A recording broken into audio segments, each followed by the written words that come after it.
আজ আমি করেছিলাম পটলের পুর ভরা। পটলের মধ্যে দানাগুলো বের করে নিয়েছি, নিয়ে পটলের মধ্যে চিংড়ি মাছের পুর দিয়ে তৈরি করেছি একটা পটলের পুর ভরা তরকারি।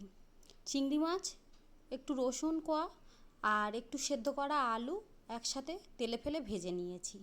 নিয়ে পুর তৈরি করে এই দেখুন, যে পটলের দানাগুলো বের করে নিয়ে পটলের যে ফাঁকা অংশটা ছিল সেখানেই পটলের ওই পুরগুলো ভরে পটলের মধ্যে আপনি টুথপিক না হলে এমনি ওই যে নারকেল গাছের পাতার যে কাঠি ওই দিয়ে আটকে দিতে পারেন। আমিও আটকে দিয়েছি, দিয়ে পটলগুলোকে তেলে ফেলে ভেজে নিয়েছি।